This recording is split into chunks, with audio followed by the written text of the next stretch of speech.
Hello ಮಕ್ಕಳೇ, ಹೇಗಿದ್ದೀರಾ? ಎಲ್ಲರಿಗೂ ಮೇಧಾ ಟು ಸ್ಕೋರ್ ಮೋರ್ ಯೂಟ್ಯೂಬ್ ಚಾನೆಲ್ಗೆ ನಿಮ್ಮೆಲ್ಲರಿಗೆ ಸ್ವಾಗತ. ಇವತ್ತಿನ ತರಗತಿಯಲ್ಲಿ ನಾವು ನಿನ್ನೆಯ ಉಳಿದರ್ಧ ಭಾಗವನ್ನ ಮಾಡ್ಲಿಕ್ಕಿದ್ದೇವೆ. ಅಂದ್ರೆ ನಿನ್ನಿನ ತರಗತಿಯಲ್ಲಿ ನಾವು 8ನೇ ತರಗತಿಯ ಗಣಿತದ ಅಧ್ಯಾಯ 1 ಸಂಖ್ಯೆಗಳೊಂದಿಗೆ ಆಟ ಎಂಬ ಪಾಠವನ್ನ ಶುರು ಮಾಡಿದ್ವಿ. ಪಾರ್ಟ್ 1 ಮುಗ್ದಿದೆ. ಅಲ್ಲಿ ನಾವ್ ಏನೆಲ್ಲ ಕಲ್ತಿದ್ವಿ ನೆನಪಿದೆಯಲ್ವಾ ನಿಮ್ಗೆ? ಏನೆಲ್ಲ ಕಲ್ತಿದ್ವಿ ಅಂತ ಹೇಳಿ, ವಿಸ್ತೃತ ರೂಪ ಹೇಗೆ ಬರೆಯುವುದು ಅಂತ ಹೇಳಿ ಕಲ್ತಿದ್ವಿ. ಅಥವಾ ಯಾವುದೇ ಒಂದು ಗಣಿತದ ಒಂದು ಆಪರೇಷನ್ಸ್ ಅನ್ನ ಮಾಡುವಾಗ ಅವುಗಳಲ್ಲಿ ಏನು ಅಕ್ಷರಗಳು ಬಂದಾಗ ಅದನ್ನ ಹೇಗೆ ಬಿಡಿಸುವುದು ಅಂತ ಹೇಳಿ ನೋಡಿದ್ವಿ. ಹಾಗೆಯೇ ನಿನ್ನೆ ತರಗತಿಯಲ್ಲಿ ಕೊನೆಯಲ್ಲಿ ನಾನು 2 ಹೋಮ್ವರ್ಕ್ ಕೊಟ್ಟಿದ್ದೆ. ಸೊ ಕೆಲವರಿಗೆ ಕೆಲವು ಡೌಟ್ ಇದೆ, ಅದಕ್ಕೆ ಹೇಗೆ ಆನ್ಸರ್ ಏನು ಅಂತ ಹೇಳಿ ಅದನ್ನ ಈಗ ಮಾಡೋಣ. ಈಗ ಮೊದಲ ಪ್ರಶ್ನೆ ಇದ್ದದ್ದು A1 + 1B ಅಂತ ಹೇಳಿದ್ರೆ B 0 ಅಂತ ಹೇಳಿ. ಹಾಗಾದ್ರೆ ನೋಡಿ, ಇದು ಕೂಡಿಸುವ ಕಾರಣ A1 ಅಂತ ಇದೆ ಅಲ್ವಾ? 1ಕ್ಕೆ ಎಷ್ಟನ್ನ ಸೇರಿಸಿದಾಗ ಇಲ್ಲಿ ಬಿಡಿ ಸ್ಥಾನದಲ್ಲಿ 0 ಬರುವಂತದ್ದು. ನೀವು 1 2 ಸಂಖ್ಯೆಗಳು ಗೊತ್ತಿರ್ಬೋದು, 1 2 3 ಅಲ್ವಾ? ಕೊನೆಗೆ ಬರ್ತದೆ 10. 1ಕ್ಕೆ ಎಷ್ಟನ್ನ ಕೂಡಿಸಿದಾಗ ನಮಗೆ 10 ಬರ್ತದೆ? 9ಅನ್ನ ಕೂಡಿಸಿದಾಗ ಅಲ್ವಾ? 9ಅನ್ನ ಕೂಡಿಸಿದಾಗ. ಹಾಗಾದ್ರೆ A1 ಹಾಗೆ ಇರ್ಲಿ. 1 ಏನಾಗ್ತದೆ? B ನ ಬೆಲೆ ಎಷ್ಟಾಗ್ತದೆ? 9 ಆಗ್ತದೆ. 1 + 9 ಎಷ್ಟಾಗ್ತದೆ? 10. 1 ಇಲ್ಲಿಗೆ ಉಳಿತದೆ. ಇಲ್ಲಿಗೆ ಉಳಿದಾಗ ಇಲ್ಲಿ 9 ಬರ್ಬೇಕು. ಇಲ್ಲಿ B ನ ಬೆಲೆ 9 ಆದ ಕಾರಣ ಇಲ್ಲಿ 9 ಬರ್ಬೇಕು. 9 ಬರ್ಬೇಕಾದ್ರೆ 2ಕ್ಕೆ ನೋಡಿ, ಇಲ್ಲಿ 1 ಬಂದಿದೆ, 1 ಇಲ್ಲಿ 1 ಉಂಟು. 1 + 1 2 ಆಯ್ತು. 2ಕ್ಕೆ ಎಷ್ಟನ್ನ ಕೂಡಿಸಿದಾಗ 9 ಬರ್ತದೆ? 2ಕ್ಕೆ ಎಷ್ಟನ್ನ ಕೂಡಿಸಿದಾಗ 9 ಬರ್ತದೆ? 7ಅನ್ನ ಕೂಡಿಸಿದಾಗ 9 ಬರ್ತದೆ. ಹಾಗಾದರೆ B ನ ಬೆಲೆ 9, A ನ ಬೆಲೆ ಎಷ್ಟು? 7. ಆಯ್ತಾ? B ನ ಬೆಲೆ 9 ಹಾಗೆ A ನ ಬೆಲೆ ಎಷ್ಟು? 7. ಸೊ ಇದು ಮೊದಲ ಪ್ರಶ್ನೆಗೆ ಉತ್ತರ. ಅರ್ಥ ಆಯ್ತು ಅಂತ ಹೇಳಿ ತಿಳ್ಕೊಂಡಿದ್ದೇನೆ, ಭಾವಿಸ್ತೇನೆ. ಮುಂದಕ್ಕೆ ಹೋಗೋಣ. 2ನೇ ಪ್ರಶ್ನೆ, AB × 6 ಅಂದರೆ BBB. ಈಗ ನಾವೇನ್ ಮಾಡ್ಬೇಕಂತ ಹೇಳಿದ್ರೆ, ನಮಗೆ 6ರ ಮಗ್ಗಿ ಗೊತ್ತಿರ್ಬೇಕು. 6ರ ಮಗ್ಗಿ ಗೊತ್ತಿದ್ ನೋಡಿ, ನಮಗೆ ಸಂಖ್ಯೆಗಳು ನಿಜವಾಗಿ ಇಲ್ಲಿ ಯಾವ ಸಂಖ್ಯೆಗಳು ಅಂಕಿಗಳು ಬರ್ಬೋದು? 1 ರಿಂದ 9, 0ಯಿಂದ 9ರವರೆಗಿನ ಅಂಕಿಗಳು ಬರ್ಬೋದು. ಅಂದ್ರೆ 2 3 4 5 6 7 8 9, 9ರವರೆಗೆ ಯಾವ ಸಂಖ್ಯೆ ಬೇಕಾದ್ರೂ ಬರಬಹುದು. ಈಗ ಯಾವ ಸಂಖ್ಯೆಗಳಿಂದ 6ಕ್ಕೆ ಗುಣಿಸಿದಾಗ ಅದೇ ಸಂಖ್ಯೆ ಬಿಡಿ ಸ್ಥಾನದಲ್ಲಿ ಬರ್ತದೆ ಅನ್ನೋದು ನೋಡ್ಬೇಕು. 0 × 6 ಅಂತ ಹೇಳಿದ್ರೆ 0, 1 × 6 ಅಂತ ಹೇಳಿದ್ರೆ 6, 2 × 6 ಅಂತ ಹೇಳಿದ್ರೆ 12, ಹಾಗೆ 3 × 6 ಅಂತ ಹೇಳಿದ್ರೆ ಎಷ್ಟಾಗ್ತದೆ? 18 ಆಗ್ತದೆ. 4 × 6 ಅಂತ ಹೇಳಿದ್ರೆ 24, 5 × 6 ಅಂತ ಹೇಳಿದ್ರೆ 30, 6 × 6 ಅಂತ ಹೇಳಿದ್ರೆ 36, 7 × 6 ಅಂತ ಹೇಳಿದ್ರೆ 42, 8 × 6 ಅಂತ ಹೇಳಿದ್ರೆ 48, ಹಾಗೆ 9 × 6 ಅಂತ ಹೇಳಿದ್ರೆ 54. ಈಗ ಇವುಗಳಲ್ಲಿ ಯಾವ ಎಲ್ಲ ಸಂಖ್ಯೆಗಳಲ್ಲಿ ಅದೇ ಸಂಖ್ಯೆ ಬಿಡಿ ಸ್ಥಾನದಲ್ಲಿ ಬರ್ತದೆ 6ಕ್ಕೆ ಗುಣಿಸಿದಾಗ? ನೋಡಿ, ಒಂದು 0ಯಿಂದ ಗುಣಿಸಿದಾಗ, ಮತ್ತೊಂದು 2ರಿಂದ ಗುಣಿಸಿದಾಗ 2 ಬರ್ತದೆ ಬಿಡಿ ಸ್ಥಾನದಲ್ಲಿ, ಮತ್ತೊಂದು 4ರಿಂದ ಗುಣಿಸಿದಾಗ 4 ಬರ್ತದೆ ಬಿಡಿ ಸ್ಥಾನದಲ್ಲಿ, ಹಾಗೆ 6ರಿಂದ ಗುಣಿಸಿದಾಗ 6 ಬರ್ತದೆ ಬಿಡಿ ಸ್ಥಾನದಲ್ಲಿ. ಹೌದಲ್ವಾ? ಇದಿಷ್ಟು. ಈಗ ನಾವೇನ್ ಮಾಡ್ಬೇಕು ಅಂತ ಹೇಳಿದ್ರೆ, ಏನ ಬೆಲೆ ಹಾಕಬೇಕು. ಹೇಗೆ? ಏನ ಬೆಲೆ 0 ಅಂತ ತೊಳ್ಕೊಳ್ವಾ. ಆಯ್ತಾ? ನಾನಿಲ್ಲಿ ಗೆರೆ ಹಾಕ್ತೇನೆ, ಇಲ್ಲಿಂದ ಮಾಡ್ತೇನೆ. ಈಗ B ನ ಬೆಲೆ 0 ಆಗಿದ್ದಾಗ, B ನ ಬೆಲೆ 0, A 0 × 6 ಅಂತ ಹೇಳಿದ್ರೆ 0 0 0 ಅಲ್ವಾ? 0 ಕೊಟ್ರೆ ಏನ ಬೆಲೆ ಕೂಡ ಇಲ್ಲಿ ಏನಾಗ್ತದೆ? 0 ಆಗ್ತದೆ. 0ಯಿಂದ ಗುಣಿಸಿದಾಗ, 6ಕ್ಕೆ ಗುಣಿಸಿದಾಗ ಮಾತ್ರ ನಮ್ಗೆ 0 ಸಿಗುದು. ಹಾಗಾಗಿ B ನ ಬೆಲೆ 0 ಆಗ್ಲಿಕ್ಕೆ ಸಾಧ್ಯ ಇಲ್ಲ. ಅಂತ 0 ಕೊಟ್ಟು ನಮ್ಗೆ ಲೆಕ್ಕ ಮಾಡಿ ಅಂತ ಹೇಳುವಷ್ಟು ತಲೆ ಕೆಟ್ಟವ್ರಿಗೆ ಯಾರು ಇಲ್ಲ. ಹಾಗಾಗಿ B ನ ಬೆಲೆ 0 ಆಗ್ಲಿಕ್ಕೆ ಸಾಧ್ಯ ಇಲ್ಲ. ಹಾಗಾದ್ರೆ ಇದಲ್ಲ, B ನ ಬೆಲೆ 0 ಅಲ್ಲ. 2 ಅಂತ ಹಾಕಿ ನೋಡೋಣ. B ನ ಬೆಲೆ 2 ಅಂತ ಹಾಕಿ ನೋಡೋಣ. A × 2 ಅಂತ ಹೇಳಿದ್ರೆ × 6 ಅಂತ ಹೇಳಿದ್ರೆ 2 2 2. ಈಗ 222ಅನ್ನ 6ರಿಂದ ಭಾಗಿಸಿ ನೋಡುವ, ಬರ್ತದ ಅಂತ ನೋಡುವ. ಈಗ A2 ಏನಿದೆ ಆ ಸಂಖ್ಯೆ ಬರ್ತದ ಅಂತ ನೋಡುವ. 222ಅನ್ನ 6ರಿಂದ ಭಾಗಿಸಿದಾಗ 6 ಎಷ್ಟ್ಲಿ 22 ಹೋಗುದಿಲ್ಲ, 3ಲಿ 18 ಅಲ್ವಾ, 4 ಉಳಿಯಿತು, ಈ 2 ಕೆಳಗೆ ಬರಿತೇನೆ, 42 ಆಯ್ತು. 6 ಎಷ್ಟ್ಲಿ 42, 7ಲಿ 42 ಕಂಪ್ಲೀಟ್ ಆಗಿ ಭಾಗ ಆಗಿ ಹೋಗ್ತದೆ. ಆದ್ರೆ A2 ನ ಬೆಲೆ ಎಷ್ಟು ಸಿಕ್ಕಿತು ನಮಗೆ? 37. ಇದಾಗ್ಲಿಕ್ಕೆ ಸಾಧ್ಯ ಇಲ್ಲ. ಯಾಕೆ ಹೇಳಿದ್ರೆ A2 ಬಿಡಿ ಸ್ಥಾನದಲ್ಲಿ 2 ಇದೆ ಇಲ್ಲಿ, ಆದ್ರೆ ಇಲ್ಲಿ ಏನಿದೆ? 7 ಇದೆ. ಹಾಗಾಗಿ B ನ ಬೆಲೆ 2 ಕೂಡ ಅಲ್ಲ, 2 ಕೂಡ ಅಲ್ಲ. ಹಾಗಾದ್ರೆ ಏನಾಗಿರ್ಬಹುದು B ನ ಬೆಲೆ? ಈಗ ಮುಂದಕ್ಕೆ ನೋಡೋಣ. ನೆಕ್ಸ್ಟ್ ಇದು ಅಲ್ಲ, ನಂತರ ಉಳ್ದದು 4ನೇದಲ್ವಾ? 4ನೇದು ಮಾಡಿ ನೋಡೋಣ. B ನ ಬೆಲೆ 4 ಹಾಕಿ ನೋಡೋಣ.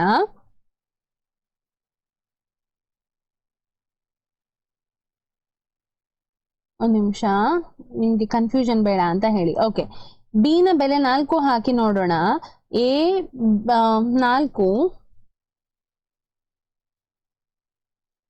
A4 ಗುಣಿಸು 6 ಅಂತ ಹೇಳಿದ್ರೆ 4 4 4. ಈಗ 444 ಏನ್ ಮಾಡ್ಬೇಕು? 6ರಿಂದ ಭಾಗಿಸ್ಬೇಕು. 444 6ರಿಂದ ಭಾಗಿಸುವ. 6 ಎಷ್ಟು? 44 ಹೋಗುದಿಲ್ಲ, ಆದ್ರೆ 7ಲಿ 42 ಬರ್ತದೆ ಅಲ್ವಾ? ಸೊ 44 42 ತೆಗೆದಾಗ 2 ಉಳಿತದೆ. ಈ 4 ಇಲ್ಲಿಗೆ ಹಾಕ್ತೇನೆ. 6 ಎಷ್ಟು? 24, 6 4ಲಿ 24 ಸಂಪೂರ್ಣವಾಗಿ ಭಾಗಾಗಿ ಹೋಗ್ತದೆ. ನೋಡಿ, A4 ಅಂತ ಹೇಳಿದ್ರೆ 74 ಬಂತು. ಇಲ್ಲಿ ಬಿಡಿ ಸ್ಥಾನದಲ್ಲಿ 4 ಇದೆ, ಇಲ್ಲಿ ಬಿಡಿ ಸ್ಥಾನದಲ್ಲಿ 4 ಇದೆ. ಹಾಗಾಗಿ B ನ ಬೆಲೆ ಏನಾಗಿದೆ? B ನ ಬೆಲೆ 4 ಆಯ್ತಾ? B ನ ಬೆಲೆ 4. ಹಾಗಾದರೆ A ನ ಬೆಲೆ ಎಷ್ಟು? A ನ ಬೆಲೆ 7 ಆಗ್ತದೆ. 7 ಆಯ್ತಾ? AB ಅಂತ ಹೇಳಿದ್ರೆ ಅದು 74. AB ನ ಬೆಲೆ ಎಷ್ಟು? AB ನ ಬೆಲೆ 74. ಆ ಸಂಖ್ಯೆ ಯಾವುದು? 444 ಆಯ್ತಾ? 444 ಅನ್ನೋದು ಆ ಸಂಖ್ಯೆ. ಇದಿಷ್ಟು ಅರ್ಥ ಆಗಿದೆ ಅಂತ ಹೇಳಿ ತಿಳ್ಕೊಳ್ತೇನೆ. ಮುಂದಕ್ಕೆ ಹೋಗೋಣ. ಇವತ್ತಿನ ತರಗತಿಯಲ್ಲಿ ನಾವು ಬಾಧ್ಯತೆಯ ಪರೀಕ್ಷೆಗಳನ್ನ ಕಲಿಲಿಕ್ಕಿದ್ದೇವೆ. ಅಂದ್ರೆ ಯಾವುದೇ ಒಂದು ಸಂಖ್ಯೆ ಕೊಟ್ಟಾಗ ಇದು ಈ ಸಂಖ್ಯೆಯಿಂದ ಭಾಗ ಆಗಿ ಹೋಗ್ತದಾ ಅಂತ ಹೇಗೆ ನೋಡೋದು. ಮೊದಲಿಗೆ 2ರಿಂದ 0ಯಿಂದ ಯೂಶ್ವಲಿ 2ರಿಂದ 10ರವರೆಗೆ ಬಾಧ್ಯತೆಯ ನಿಯಮಗಳಿವೆ. ಅದನ್ನ ಇವತ್ತು ನಾವು ಕಲಿತಾ ಇದ್ದೇವೆ. ಕೆಲವು ನಿಮ್ಮ ಟೆಕ್ಸ್ಟ್ ಬುಕ್ ಅಲ್ಲಿ ಕೊಡ್ಲಿಲ್ಲ, ಅದನ್ನು ಕೂಡ ನಾನು ಕಲಿಸ್ತೇನೆ. ಯಾಕೆ ಹೇಳಿದ್ರೆ ಮುಂದಕ್ಕೆ ಭಾಗಲಬ್ಧ ಸಂಖ್ಯೆಗಳನ್ನು ಪಾಠದಲ್ಲಿ ಭಾಗಿಸ್ಲಿಕ್ಕೆ ನೀವು ನೋಡುವಾಗ ಈ ಬಾಧ್ಯತೆಯ ನಿಯಮಗಳು ನಿಮ್ಗೆ ಸರಿಯಾಗಿ ಗೊತ್ತಿರ್ಬೇಕು. ಅದಕ್ಕೋಸ್ಕರ ಆಯ್ತಾ?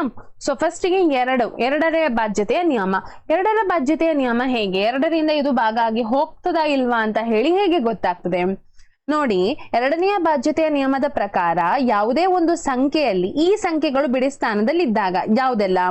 0, 2, 4, 6, 8 ಸಮ ಸಂಖ್ಯೆಗಳು ಇದ್ದಾಗ, ಸಮ ಸಂಖ್ಯೆ ಯಾವುದೇ ಇದ್ರೆ ಅದು 2ರಿಂದ ಭಾಗ ಆಗಿ ಹೋಗ್ತದೆ ಅನ್ನೋದು. ಉದಾಹರಣೆಗೆ ತಗೊಳ್ಳೋಣ. ಉದಾಹರಣೆಗೆ 236. 236 2ರ ಬಾಧ್ಯತೆಯನ್ನ ಹೊಂದಿದೆ. ಯಾಕೆ? 2ರ ಬಾಧ್ಯತೆಯನ್ನು ಹೊಂದಿದೆ. ಯಾಕೆ ಹೊಂದಿದೆ ಇದು 2ರ ಬಾಧ್ಯತೆಯನ್ನು? ಯಾಕೆ ಹೇಳಿದ್ರೆ ಬಿಡಿ ಸ್ಥಾನದಲ್ಲಿ 6 ಇದೆ. 6 ಅನ್ನೋದು ಸಮ ಸಂಖ್ಯೆ. ಹಾಗಾಗಿ ಈ ಸಂಖ್ಯೆ 2ರಿಂದ ಭಾಗ ಆಗಿ ಹೋಗ್ತದೆ. ಈಗ ಇನ್ನೊಂದು ಸಂಖ್ಯೆ ಬರಿತೇನೆ, 311. ಇದು 2ರ ಬಾಧ್ಯತೆಯನ್ನು ಹೊಂದಿಲ್ಲ. 2ರ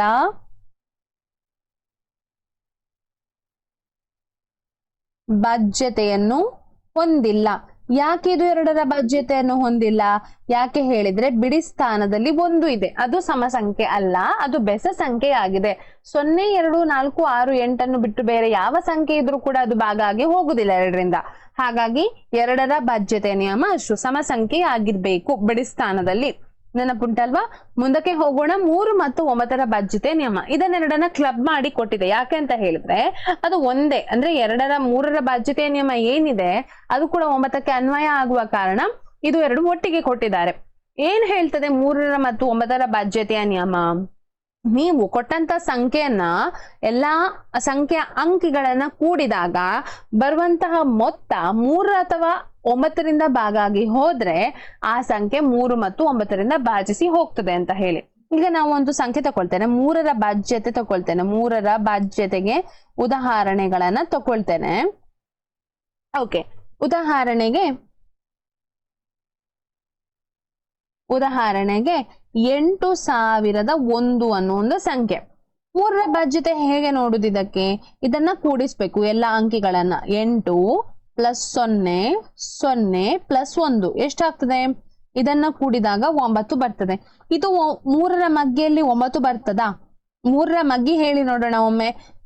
ಇದನ್ನ ಹೇಳಿ, ಗುಣಕಗಳನ್ನ ಹೇಳಿ. 3 9 ಅನಂತರ ಎಷ್ಟು? ಅಲ್ಲ ಸಾರಿ, 3 6 9 ಅಲ್ವಾ? 3 6 9 12 15 18 ಅನಂತರ ಎಷ್ಟು? 21 24 27 30. ಇಷ್ಟು ಸಂಖ್ಯೆಗಳು 3ರ ಗುಣಕಗಳು ಯಾವುದು ಬಂದ್ರೂ ಕೂಡ ಅದು 3ರಿಂದ ಭಾಗಾಗಿ ಹೋಗ್ತದೆ. ಹಾಗಾಗಿ ಇದು 8001 3ರ ಬಾಧ್ಯತೆಯನ್ನ ಹೊಂದಿದೆ. 3ರ ಬಾಧ್ಯತೆಯನ್ನ ಹೊಂದಿದೆ. ಅರ್ಥ ಆಯ್ತಲ್ವಾ? ಇನ್ನೊಂದು ಉದಾಹರಣೆ ತಕೊಳ್ಳೋಣ ನಾವು. ಇನ್ನೊಂದು ಉದಾಹರಣೆ ಹೇಳ್ತೇನೆ. ಯಾವುದು? 1256. 1256. ಈಗ ಏನ್ ಮಾಡ್ಬೇಕು? ಇದನ್ನ ಎಲ್ಲಾ ಅಂಕಿಗಳನ್ನ ಕೂಡಿಸ್ಬೇಕು. ಯಾವ್ದೆಲ್ಲ ಅಂಕಿ? 1 + 2 + 5 + 6 ಕೂಡಿಸಿ ನೋಡೋಣ ಎಷ್ಟು ಬರ್ತದೆ. 1 + 2 3 3 + 5 8 8 + 6 ಎಷ್ಟಾಗ್ತದೆ? 14 ಆಗ್ತದೆ. ಇದು 14ರ ಮಗ್ಗಿ. 14 ಅನ್ನೋದು 3ರ ಮಗ್ಗೆಯಲ್ಲಿ ಬರ್ತದಾ? ಇಲ್ಲ, 3ರ ಮಗ್ಗೆಯಲ್ಲಿ ಬರುವುದಿಲ್ಲ. ಹಾಗಾಗಿ 1256 3ರ ಬಾಧ್ಯತೆಯನ್ನು ಹೊಂದಿಲ್ಲ. 3ರ ಬಾಧ್ಯತೆಯನ್ನು ಹೊಂದಿಲ್ಲ. ಇದು ಅರ್ಥ ಆಯ್ತಾ? ಓಕೆ. ಈಗ ನಾವು ನೆಕ್ಸ್ಟ್ 9ರ ಬಾಧ್ಯತೆಯನ್ನ ಬರಿತೇನೆ. 9ರ ಬಾಧ್ಯತೆ ಕೂಡ ಸೇಮ್ ರೂಲ್. 9ರ ಮಗ್ಗಿ ಬರ್ಬೇಕು. ಆಯ್ತಾ? 9ರ ಗುಣಕಗಳು ಬರ್ಬೇಕು. ಹೇಗೆ ನೋಡೋಣ. ಉದಾಹರಣೆಗೆ ಒಂದು ಉದಾಹರಣೆ 1 ಅಂತ ಬೇಕಾದ್ರೆ ಬರೀರಿ. 1 729. ಇದನ್ನ ಕೂಡ ಹೀಗೆ ಅಂಕಿಗಳನ್ನ ಕೂಡಿಸ್ಬೇಕು. 7 + 2 + 9. 7 + 2 + 9 ಎಷ್ಟಾಗ್ತದೆ? 7 + 2 9 9 + 9 18. 9ರ ಮಗ್ಗಿಯಲ್ಲಿ 18 ಬರ್ತದಾ? 9ರ ಮಗ್ಗಿ ಹೇಳಿ ನೋಡೋಣ ನನಗೆ. 9 12 18 27 ಅನಂತರ 36 9 5 ಎಷ್ಟು? 9 5 45 9 6 54 9 7 ಎಷ್ಟು? 9 7 63 72 81 90 ಅಲ್ವಾ? 9ರ ಮಗ್ಗಿ. 18 ಅನ್ನೋದು 9ರ ಮಗ್ಗಿಯಲ್ಲಿ ಬರ್ತದಾ? ಬರ್ತದೆ. ಹಾಗಾದ್ರೆ ಈ ಸಂಖ್ಯೆ ಏನಾಗಿದೆ? 729 9ರ ಬಾಧ್ಯತೆಯನ್ನ ಹೊಂದಿದೆ.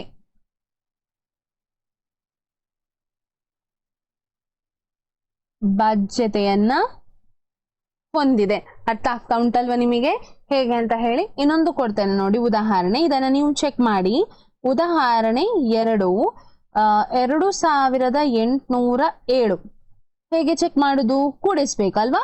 2 + 8 + 0 + 7. 2 + 8 10 10 + 7 ಎಷ್ಟಾಗ್ತದೆ? 17 ಆಗ್ತದೆ. 9ರ ಮಗ್ಗಿಯಲ್ಲಿ 17 ಬರ್ತದಾ? ಇಲ್ಲ, ಬರಲ್ಲ. ಹಾಗಾದ್ರೆ 2807 9ರ ಬಾಧ್ಯತೆಯನ್ನ ಹೊಂದಿಲ್ಲ.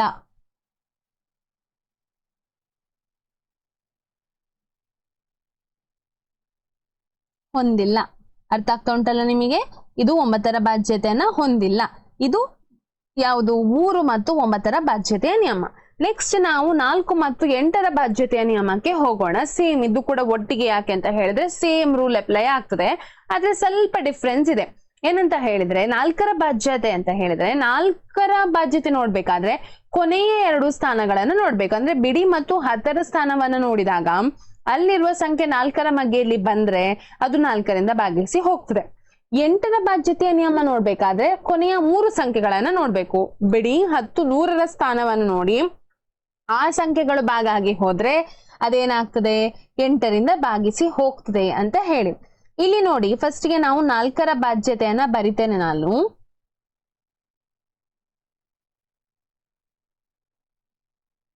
ನಾಲ್ಕರ ಬಾಧ್ಯತೆಯ ನಿಯಮ.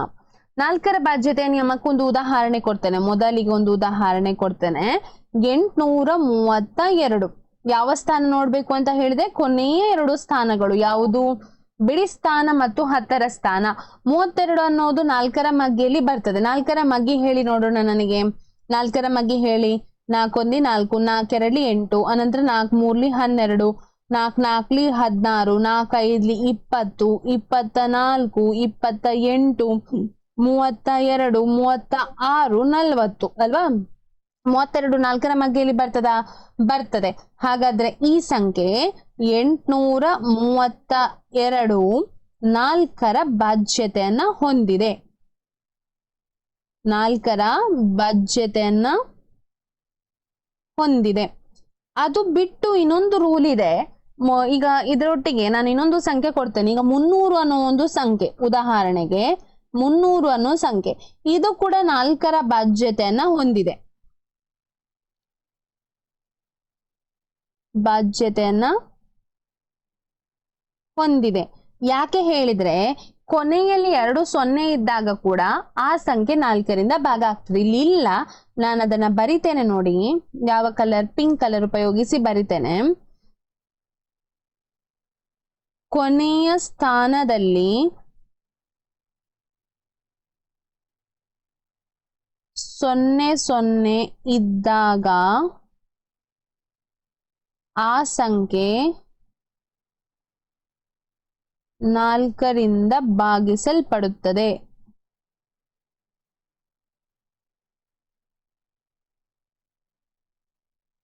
ಆಯ್ತಾ? ಇದು 4ರ ಬಾಧ್ಯತೆಯ ನಿಯಮ. ಹಾಗೆ ಈಗ 8ರ ಬಾಧ್ಯತೆಯ ನಿಯಮಕ್ಕೆ ಹೋಗೋಣ. 8ರ ಬಾಧ್ಯತೆಯ ನಿಯಮ. 8ರ ಬಾಧ್ಯತೆಯ ನಿಯಮ. 8ರ ಬಾಧ್ಯತೆಯ ನಿಯಮಕ್ಕೆ 3 ಸಂಖ್ಯೆಗಳನ್ನ ಕೊನೆಯಲ್ಲಿ ನೋಡ್ಬೇಕು. ನೋಡಿ, ಇಲ್ಲಿ ಕಲರ್ ನಾನು ಚೇಂಜ್ ಮಾಡ್ತೇನೆ, ಕನ್ಫ್ಯೂಷನ್ ಬೇಡ ಅಂತ ಹೇಳಿ. ಉದಾಹರಣೆಗೆ ಒಂದು ಸಂಖ್ಯೆ 83,416. ಈಗ ನಾವು ಯಾವ್ದನ್ನ ನೋಡ್ಬೇಕು? 416 ಭಾಗ ಆಗಿ ಹೋಗ್ತದಾ ಅಂತ ನೋಡ್ಬೇಕು. 416 ಅನ್ನೋದು 8ರಿಂದ ಭಾಗ ಆಗಿ ಹೋಗ್ತದಾ? ಹೋಗುದಾದ್ರೆ ಈ ಸಂಖ್ಯೆ 8ರ ಬಾಧ್ಯತೆಯನ್ನ ಹೊಂದಿದೆ. ಹೇಗೆ ನೋಡುದು? 8 ಎಷ್ಟಲಿ 41? 41 ಹೋಗುದಿಲ್ಲ, 40 ಹೋಗ್ತದೆ 5ರಲ್ಲಿ ಅಲ್ವಾ? 1 ಉಳಿಯಿತು. ಕೊನೆಗೆ 6ನ್ನ ಬರಿತೇನೆ, 2ಲಿ 16, 0 ಉಳಿಯಿತು. ಹಾಗಾದ್ರೆ 52 ಕಂಪ್ಲೀಟ್ ಆಗಿ ಭಾಗ ಆಗಿ ಹೋಗ್ತದೆ. ಹಾಗಾಗಿ ಈ ಸಂಖ್ಯೆ 8ರ ಬಾಧ್ಯತೆ ಹೊಂದಿದೆ.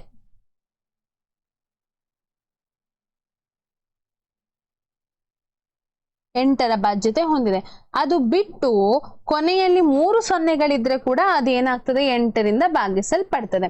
ನಾನು ಬರಿತೇನೆ ನೋಡಿ, ಇಲ್ಲಿ ಬರಿತೇನೆ, ಇಲ್ಲಿ ಜಾಗ ಇಲ್ಲ, ಸೊ ಇಲ್ಲಿ ಬರಿತೇನೆ, ನೀವು ಅದನ್ನ ಬರೆದುಕೊಳ್ಳಿ ನಿಮ್ಮ ಪುಸ್ತಕದಲ್ಲಿ ಸರಿಯಾಗಿ. ಕೊನೆಯ 3 ಸಂಖ್ಯೆಗಳು ಕೊನೆಯ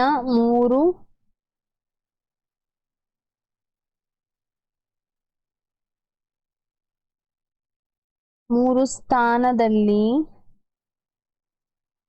0 ಇದ್ದಾಗ ಆ ಸಂಖ್ಯೆ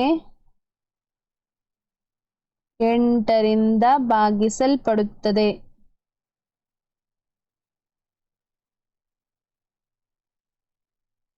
ಅರ್ಥ ಆಯ್ತಲ್ವಾ? ಇದು 8ರ ಬಾಧ್ಯತೆಯ ನಿಯಮಗಳು. ಅರ್ಥ ಆಗ್ತಾ ಉಂಟಲ್ಲ ನಿಮಗೆ? 8ರ ಬಾಧ್ಯತೆಯ ನಿಯಮಗಳು. ಸೊ ಹಾಗಾಗಿ ಮುಂದಕ್ಕೆ ಹೋಗೋಣ. 5ರ ಬಾಧ್ಯತೆಯ ನಿಯಮ. 5ರ ಬಾಧ್ಯತೆಯ ನಿಯಮ ಏನಿಲ್ಲ. 5ರ ಬಾಧ್ಯತೆಯ ನಿಯಮ ಪ್ರಕಾರ ಯಾವುದೇ ಸಂಖ್ಯೆಯ ಕೊನೆ ಅಂದ್ರೆ ಬಿಡಿ ಸ್ಥಾನದಲ್ಲಿ 5 ಮತ್ತು 0 ಇದ್ದಾಗ ಆ ಎಲ್ಲಾ ಸಂಖ್ಯೆಗಳು 5ರಿಂದ ಭಾಗ ಆಗಿ ಹೋಗ್ತದೆ. ಉದಾಹರಣೆ ಕೊಡ್ತೇನೆ ನಾನು.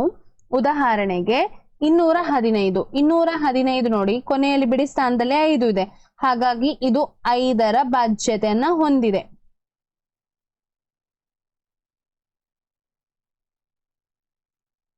ಡೌಟ್ ಉಂಟಾ? ಡಿವೈಡ್ ಮಾಡಿ ನೋಡ್ಬೇಕಾ, ಭಾಗಿಸಿ ನೋಡ್ಬೇಕಾ? 215 ನೋಡೋಣ. 5ರಿಂದ ಭಾಗಿಸೋಣ. 5 4 20, 1 ಉಳಿಯಿತು. ಇಲ್ಲಿ 21ರಿಂದ 20 ಕಳೆದಾಗ 1 ಉಳಿತಾ? ಈ 5ಅನ್ನ ಇಲ್ಲಿಗೆ ಬರ್ಬೇಕಾ? 15 ಎಷ್ಟ್ಲಿ? 3ಲಿ 15 ಸಂಪೂರ್ಣವಾಗಿ ಭಾಗಿಸಲ್ಪಡ್ತದೆ. ಆಯ್ತಾ? ಇನ್ನೊಂದು ಉದಾಹರಣೆ ಕೊಡ್ತೇನೆ ನಾನು. ಏನು? 730. ಇದು ಕೂಡ 5ರ ಬಾಧ್ಯತೆಯನ್ನ ಹೊಂದಿದೆ. 5ರ ಬಾಧ್ಯತೆಯನ್ನ ಹೊಂದಿದೆ. ಹೇಗೆ ಭಾಗಿಸೋಣ? 730 ಇಲ್ಲಿ 5 5 ಒಂದ್ಲಿ 5 ಎರಡು ಉಳಿತಾ 3 ಹಾಕ್ತೇನೆ ಇಲ್ಲಿ 3 4 20 ಪುನಃ 3 ಉಳಿತು. ಈ 1 0ನ ಇಲ್ಲಿಗೆ ಹಾಕ್ತೇನೆ 6 30. ಸೊ ಹಾಗಾಗಿ ಶೇಷದಲ್ಲಿ 0 ಅಲ್ವಾ? ಇದು ಬಾಧ್ಯತೆಯನ್ನ ಹೊಂದಿದೆ. 5ರದ್ದು ಬಾಧ್ಯತೆ ಈಸಿ ಅಲ್ವಾ? 0 ಅಥವಾ 5 ಬಿಡಿ ಸ್ಥಾನದಲ್ಲಿದ್ದಾಗ ಆ ಸಂಖ್ಯೆ ಏನಾಗ್ತದೆ? 5ರಿಂದ ಭಾಗಿಸಲ್ಪಡ್ತದೆ. ಹಾಗಾದ್ರೆ 6ರ ಬಾಧ್ಯತೆಯ ನಿಯಮ ಏನು?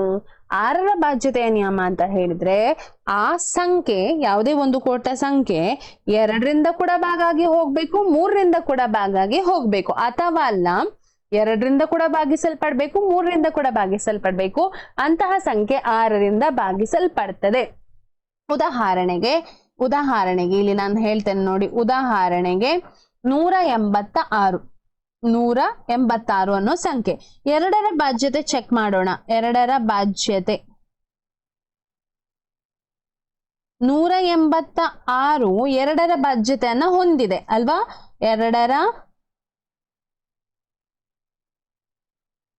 ಬಾಧ್ಯತೆ ಹೊಂದಿದೆ. ಹೇಗೆ ಹೊಂದಿದೆ?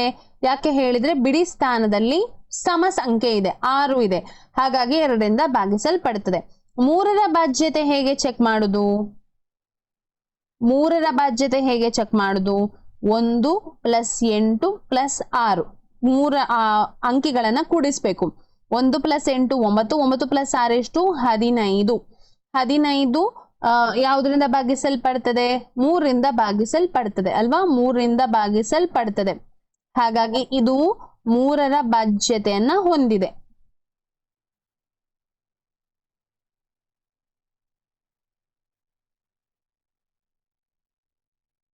ಹಾಗಾದರೆ 186 6ರ ಬಾಧ್ಯತೆ ಹೊಂದಿದೆ.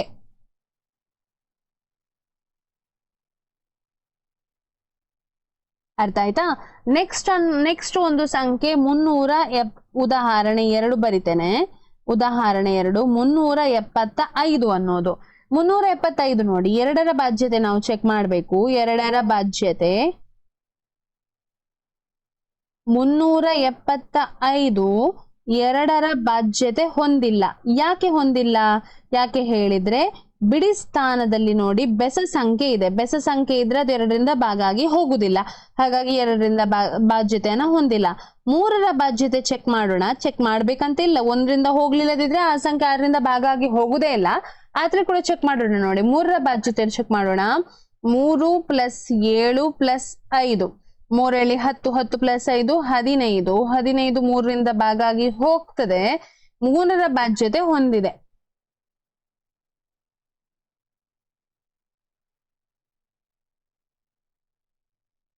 ಆದರೆ ಈ ಸಂಖ್ಯೆ ಏನಾಗಿದೆ? 375 ಅನ್ನೋ ಸಂಖ್ಯೆ 6ರ ಬಾಧ್ಯತೆಯನ್ನು ಹೊಂದಿಲ್ಲ. ಯಾಕೆ ಹೊಂದಿಲ್ಲ? ಯಾಕೆ ಹೇಳಿದ್ರೆ ಅದು 2ರಿಂದ ಭಾಗಾಗಿ ಹೋಗುವುದಿಲ್ಲ. ಆಯ್ತಾ? 2ರಿಂದ ಭಾಗಾಗಿ ಹೋಗುವುದಿಲ್ಲ. ನೆಕ್ಸ್ಟ್ 7ರ ಬಾಧ್ಯತೆಗೆ ಹೋಗೋಣ. 7ರ ಬಾಧ್ಯತೆ ಅಂತ ಹೇಳಿದ್ರೆ ಕೊಟ್ಟಂತಹ ಬಿಡಿ ಸ್ಥಾನದಲ್ಲಿರುವ ಸಂಖ್ಯೆ ಅನ್ನ 2ರಿಂದ ಗುಣಿಸ್ಬೇಕು ನಾವು. ಬಂದನ್ನು ಉಳಿದಂತಹ ಸಂಖ್ಯೆಯಿಂದ ಕಳಿಬೇಕು. ಆ ಸಂಖ್ಯೆ 7ರಿಂದ ಭಾಗಾಗಿ ಹೋದ್ರೆ ಮಾತ್ರ ಏನಾಗ್ತದೆ? 7ರ ಬಾಧ್ಯತೆಯನ್ನ ಹೊಂದುತ್ತದೆ. ನೋಡೋಣ, 2 ಉದಾಹರಣೆ ತಕೊಳ್ಳೋಣ. ಉದಾಹರಣೆ ಕಲಿಸ್ತೇನೆ ನಿಮ್ಗೆ ನಾನು. ಉದಾಹರಣೆ ಒಂದು ಸಂಖ್ಯೆ 133 ಅನ್ನೋ ಸಂಖ್ಯೆ. ಈಗ ಏನ್ ಮಾಡ್ಬೇಕಂತ ಹೇಳಿದ್ರೆ ಬಿಡಿ ಸ್ಥಾನದಲ್ಲಿ ಯಾವ ಸಂಖ್ಯೆ ಇದೆ ನೋಡಿ ಅದಕ್ಕೆ 2ರಿಂದ ಗುಣಿಸ್ಬೇಕು. ಮೊದಲ ಸ್ಟೆಪ್ 3 × 2 ಎಷ್ಟಾಯ್ತು? 6 ಆಯ್ತು. ಈಗ ಉಳಿದ 2 ಸಂಖ್ಯೆಗಳಿದೆ ಅಲ್ವಾ, 10ರ ಸ್ಥಾನದಲ್ಲಿ ಮತ್ತು 100ರ ಸ್ಥಾನದಲ್ಲಿ. ಆ ಸಂಖ್ಯೆಯಿಂದ 6ಅನ್ನ ಕಳಿಬೇಕು. 2ನೇ ಸ್ಟೆಪ್ ಏನು? 13ರಿಂದ 6ಅನ್ನ ಕಳಿಬೇಕು. ಎಷ್ಟು ಉಳಿಯಿತು? 7 ಉಳಿಯಿತು. ಈ ಸಂಖ್ಯೆ 7ರಿಂದ ಭಾಗಾಗಿ ಹೋದ್ರೆ ಸಂಪೂರ್ಣವಾಗಿ 133 7ರ ಬಾಧ್ಯತೆಯನ್ನ ಹೊಂದಿದೆ. 7ರ ಬಾಧ್ಯತೆ ಹೊಂದಿದೆ. ಅರ್ಥ ಆಯ್ತಾ ನಿಮಗೆ? ಉದಾಹರಣೆ 2 ತಕೊಳ್ಳೋಣ. ಉದಾಹರಣೆ 2 ಇನ್ನೊಂದು ಸಂಖ್ಯೆ ತಗೊಳ್ತೇನೆ ನಾನು. 1334 ಆಯ್ತಾ? ಅಲ್ಲ, ಬೇರೆ ಸಂಖ್ಯೆ ತಗೊಳ್ತೇನೆ. 2 4 5 5 ಆಯ್ತಾ. ಫಸ್ಟ್ ಸ್ಟೆಪ್ ಏನು ನಾನು ಹೇಳಿದ್ದು ಬಿಡಿ ಸ್ಥಾನದಲ್ಲಿರುವ ಸಂಖ್ಯೆಗೆ 2ರಿಂದ ಗುಣಿಸ್ಬೇಕು. ಆಯ್ತಾ, 2ರಿಂದ ಗುಣಿಸ್ಬೇಕು. ಎಷ್ಟು ಬಂತು? 10 ಬಂತು.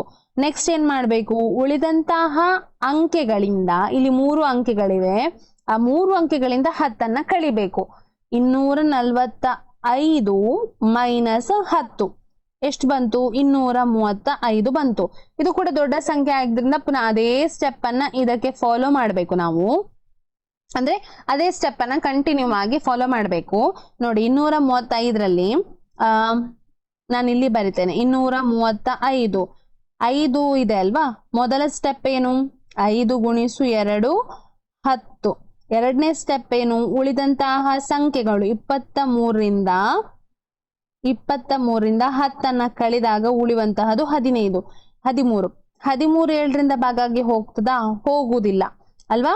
ಹಾಗಾಗಿ 2455 7ರ ಬಾಧ್ಯತೆ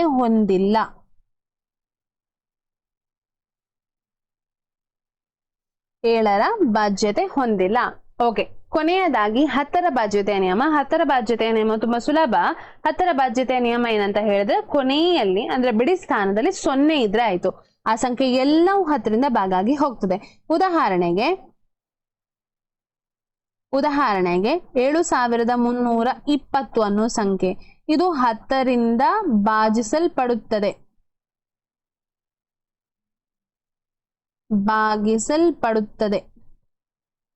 ಆಯ್ತಾ? ಭಾಗಿಸಿ ನೋಡ್ಬೇಕಾ? 7 3 2 0 10. 10 7 70, 3 ಉಳಿಯಿತಲ್ವಾ? ಆ 2ನ್ನ ಬರಿತೇನೆ, 32 ಆಯ್ತು. 10 3 30, 2 ಉಳಿಯಿತು. ಈ 0ನ್ನ ಬರಿತೇನೆ, 20 ಆಯ್ತು. 2 ಎಷ್ಟಾಯ್ತು? 20. 0 0. ಹಾಗಾಗಿ ಇದು ಏನಾಗ್ತದೆ? 10ರ ಬಾಧ್ಯತೆಯನ್ನ ಹೊಂದಿದೆ. ಉದಾಹರಣೆಗೆ ಈ ಸಂಖ್ಯೆ, ಇದು 10ರ ಬಾಧ್ಯತೆ ಹೊಂದಿಲ್ಲ. ಯಾಕೆ 10ರ ಬಾಧ್ಯತೆ ಹೊಂದಿಲ್ಲ? ಯಾಕೆ ಹೇಳಿದ್ರೆ ಬಿಡಿ ಸ್ಥಾನದಲ್ಲಿ 0 ಇಲ್ಲ, ಅದರ ಬದಲಿಗೆ ಬೇರೆ ಸಂಖ್ಯೆ ಇದೆ. ಹಾಗಾಗಿ ಏನಾಗ್ತದೆ? ಇದು 10ರಿಂದ ಭಾಗಿಸಲ್ಪಡುವುದಿಲ್ಲ ಅಂತ ಹೇಳಿ. ಇಷ್ಟು ಅರ್ಥ ಆಯ್ತಲ್ಲ ನಿಮಗೆ? ಈಗ ಅಭ್ಯಾಸಕ್ಕೆ ಹೋಗೋಣ. ಅಭ್ಯಾಸ 1.2 ಮೊದಲ ಪ್ರಶ್ನೆ, 2100y5 ಎಂಬುದು 9ರ ಗುಣಕವಾಗಿದ್ದು y ಒಂದು ಅಂಕೆ ಆಗಿದ್ದರೆ y ನ ಬೆಲೆಯನ್ನ ಕಂಡುಹಿಡಿಯಿರಿ ಅಂತ ಹೇಳಿ. ಹೇಗೆ? 9ರ ಬಾಧ್ಯತೆಯ ನಿಯಮ ನಿಮಗೆ ಗೊತ್ತಿದೆ. 9ರ ಬಾಧ್ಯತೆಯ ನಿಯಮ ನಾವು ಹೇಗೆ ಚೆಕ್ ಮಾಡುದು? ಎಲ್ಲಾ 21y5ರದ್ದು ಏನ್ ಮಾಡ್ಬೇಕು? ಎಲ್ಲಾ ಅಂಕಿಗಳನ್ನ ಕೂಡಿಸ್ಬೇಕು ಅಲ್ವಾ? 2 + 1 + y + 5 ಬರುವ ಉತ್ತರ ಅಥವಾ ಮೊತ್ತ 9ರಿಂದ ಭಾಗಿಸಲ್ಪಟ್ಟರೆ ಆ ಸಂಖ್ಯೆ ಏನಾಗ್ತದೆ? ಅದರಿಂದ ಆ ಬಾಧ್ಯತೆಯನ್ನ ಹೊಂದಿದೆ. ಆದ್ರೆ ಇವರು ಹೇಳ್ತಾ ಇದ್ದಾರೆ 21y5 9ರ ಬಾಧ್ಯತೆಯನ್ನ ಹೊಂದಿದೆ ಅಂತ ಹೇಳಿ ಹೇಳ್ತಾ ಇದ್ದಾರೆ. ಹಾಗಾದ್ರೆ ಇದು ಏನಾಗ್ತದೆ? ಈ ಸಂಖ್ಯೆ y ನ ಬೆಲೆ ಹೇಗೆ ಅಂತ ಹೇಳಿದ್ರೆ, ಇದಕ್ಕೆ ಸಮವಾಗಿರ್ಬೇಕಂದ್ರೆ 9ರ ಗುಣಲಬ್ಧವನ್ನ ಬರುವ ಹಾಗೆ ನಾವು ತಗೊಳ್ಬೇಕು.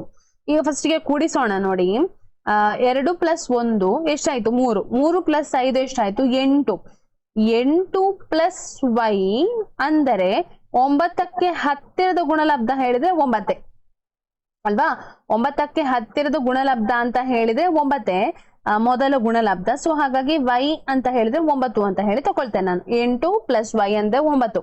ಈಗ ಏನ್ ಮಾಡ್ಬೇಕು? ಈ 8ನ್ನ ಈಚೆಗೆ ಕಳಿಸ್ಬೇಕು. ಆಗ ಏನಾಗ್ತದೆ? ಅದು ಮೈನಸ್ ಆಗ್ತದಲ್ವಾ? ಪ್ಲಸ್ ಇದ್ದದೇನಾಗ್ತದೆ? ಮೈನಸ್ ಆಗ್ತದೆ.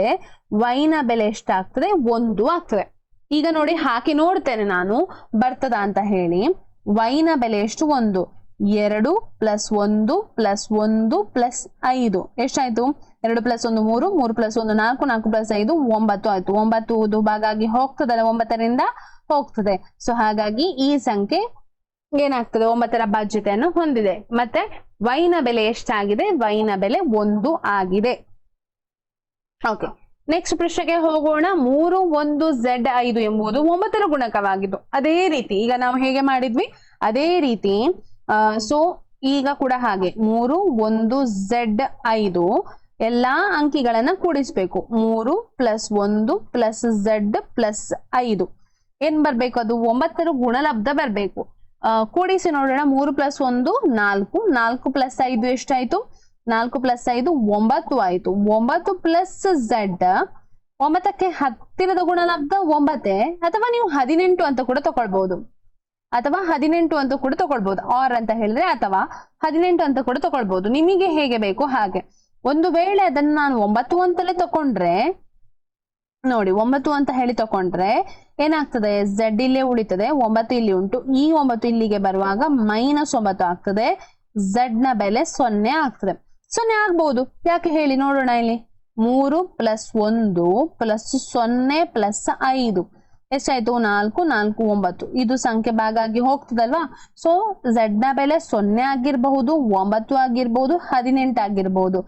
18 ಆಗ್ಲಿಕ್ಕೆ ಸಾಧ್ಯ ಇಲ್ಲ. 9 1 ಅಥವಾ 0 ಅಥವಾ ಏನಾಗಿರ್ಬಹುದು, 1 ಆಗಿರ್ಬಹುದು ಅಲ್ವಾ. ಅಂದ್ರೆ ಏಕ ಅಂಕಿಗಳನ್ನು ಹೊಂದಿರಬೇಕು, ಒಂದೇ ಸಂಖ್ಯೆಯನ್ನ ಹೊಂದಿರುವ ಅಂಕಿ ಆಗಿರ್ಬೇಕು. ಸೊ ಹಾಗೆ 0 ಅಥವಾ 9 ಅಂತ ಹೇಳಿ ತಗೊಳ್ಬಹುದು. ನಿಮಗೆ ಹೇಗೆ ಬೇಕು ಹಾಗೆ, ನಿಮಗೆ ಹೇಗೆ ಬೇಕು ಹಾಗೆ. ಇದನ್ನ ನೋಡೋಣ ಮಾಡೋಣ. ಸೇಮ್ ಸಂಖ್ಯೆ ಆದ್ರೆ ಇದು 3ರ ಗುಣಲಬ್ಧ, 3ರ ಗುಣಲಬ್ಧ ಅಥವಾ 3ರ ಗುಣಾಂಕ. ಇದು ಕೂಡ ಹಾಗೆ 3 1 z 5. ಇದನ್ನ ಏನ್ ಮಾಡ್ಬೇಕು, 3 + 1 + z + 5 ಕೂಡಿಸಿ ನೋಡೋಣ. 3 + 1 4, 4 + 5 ಎಷ್ಟಾಗ್ತದೆ? 4 + 9 ಆಗ್ತದೆ. ಏನ್ ಮಾಡ್ಬೇಕಂತ ಹೇಳಿದ್ರೆ 9 + z ಅಂದರೆ 3ರ ಗುಣಲಬ್ಧ. ನೀವು 9 ಅಂತ 3 ತಗೊಳ್ಲಿಕ್ಕೆ ಆಗುದಿಲ್ಲ, 9ಕ್ಕಿಂತ ದೊಡ್ಡ ಸಂಖ್ಯೆ ತಗೊಳ್ಬೇಕು. 9ಕ್ಕಿಂತ ದೊಡ್ಡ ಸಂಖ್ಯೆ ಯಾವುದು? 3ರ ಗುಣಲಬ್ಧ ಹೇಳಿ. 3 6 9 12. 12 ಅಂತ ಬರಿತೇನೆ ನಾನಿಲ್ಲಿ, 12 ಅಂತ ಬರಿತೇನೆ. ಇದು z ಆಯ್ತಾ, ಇದು z. ಹಾಗಾದ್ರೆ z ಅಂದರೆ 12 - 9. 12 - 9 ಅಂತ ಹೇಳಿದ್ರೆ ಎಷ್ಟು? 3 ಆಗ್ತದೆ ಅಲ್ವಾ. z ನ ಬೆಲೆ ಎಷ್ಟು? 3. ಓಕೆ, ಇದಿಷ್ಟು ಏನಾಗಿದೆ ಅಭ್ಯಾಸದ ಪ್ರಶ್ನೆಗಳು. ಕೊನೆಯದಾಗಿ ಒಂದು ಹೋಮ್ವರ್ಕ್ ಇದೆ, 3ನೇ ಪ್ರಶ್ನೆ. ಅದನ್ನ ಹೋಮ್ವರ್ಕ್ ಕೊಡ್ತಾ ಇದ್ದೇನೆ. 24x ಎಂಬುದು 3ರ ಗುಣಕವಾಗಿದ್ದು x ನ ಒಂದು ಅಂಕಿ ಆಗಿದ್ದರೆ x ನ ಬೆಲೆ ಕಂಡು ಹಿಡಿಯಿರಿ. ಹಾಗೆಯೇ ಮಾಡ್ಲಿಕ್ಕೆ ನೀವು ಈಗ ನಾವು ಹೇಗೆ ಮಾಡಿದ್ವಿ ನೋಡಿ, ಅದೇ ರೀತಿ ಮಾಡ್ಲಿಕ್ಕೆ 3ನೇದನ್ನು ಕೂಡ ಮಾಡಿ ನನಗೆ ಉತ್ತರವನ್ನ ಹೇಳ್ಬೇಕು. ಅರ್ಥ ಆಯ್ತಲ್ಲ? ಕಮೆಂಟ್ ನಲ್ಲಿ ತಿಳಿಸ್ಬೇಕು. ವಿಡಿಯೋ ಇಷ್ಟ ಆಗಿದ್ರೆ ಲೈಕ್ ಮಾಡಿ, ಚಾನೆಲ್ ಅನ್ನ ಸಬ್ಸ್ಕ್ರೈಬ್ ಮಾಡಿ, ಹಾಗೆ ನಿಮ್ಮ ಫ್ರೆಂಡ್ಸ್ ಜೊತೆ ಶೇರ್ ಮಾಡಿ. ರಜೆಯಲ್ಲಿ ಈಗಿನಿಂದಲೇ ಸ್ವಲ್ಪ ಸ್ವಲ್ಪ ಕಲಿತಾ ಇರಿ. ನೀವು ಮುಂದಿನ ಯಾವ ತರಗತಿಗೆ ಹೋಗ್ತಾ ಇದ್ದೀರಿ ನೋಡಿ, ವಿಡಿಯೋಸ್ ನಮ್ಮಲ್ಲಿ ಅಪ್ಲೋಡ್ ಆಗಿದೆ. ಆಲ್ಮೋಸ್ಟ್ 10ನ ಹೆಚ್ಚಿನ ಪಾಠಗಳು ಆಲ್ಮೋಸ್ಟ್ ಆಗಿದೆ. ಯಾರೆಲ್ಲ 9ರಿಂದ 10ಗೆ ಹೋಗ್ತಾ ಇದ್ದಾರೆ ಅವರಿಗೆ ಕೂಡ ಶೇರ್ ಮಾಡಿ. ಚಾನೆಲ್ ಅನ್ನ ಸಬ್ಸ್ಕ್ರೈಬ್ ಮಾಡ್ಲಿಕ್ಕೆ ತಿಳಿಸಿ. ಮತ್ತೆ ಅವರು ಓದ್ತಾ ಇರ್ಲಿ, ರಜೆಯಲ್ಲಿ ಓದ್ತಾ ಇರ್ಲಿ. 10ನೇ ಕ್ಲಾಸ್ ಅನ್ನೋದು ಒಂದು ಪ್ರಾಮುಖ್ಯವಾದ ಒಂದು ಘಟ್ಟ ಆಗಿರುವ ಕಾರಣ ಒಳ್ಳೆ ಮಾರ್ಕ್ ಬರ್ಲೇಬೇಕು. ಮತ್ತೆ 8 6 7 8 9 10 ಏನಿದೆ, 10 ಅಲ್ಲ 6 7 8 9 ಇದು ಬೇಸ್ ನಿಮ್ಗೆ 10ನೇದಕ್ಕೆ. 10ನೇಗೆ ನೀವೇನ್ ಪ್ರಿಪೇರ್ ಆಗ್ತೀರಿ ಅದನ್ನ ಈಗಿನಿಂದಲೇ ಪ್ರಿಪೇರ್ ಆಗ್ಬೇಕು ನೀವು. ಸೊ ಹಾಗಾಗಿ 6ನೇ 7ನೇ 8 9ನೇಲಿ ನಿಮ್ಮದು ಮ್ಯಾಥ್ಸ್ ಮತ್ತು ಸೈನ್ಸ್ ಈಗಲೇ ಗಟ್ಟಿ ಆದ್ರೆ 10ನೇಗೆ ನಿಮ್ಗೆ ಈಸಿ ಆಗ್ತದೆ ಅಂತ ಹೇಳ್ತಾ ಎಲ್ಲರಿಗೂ ಧನ್ಯವಾದಗಳು.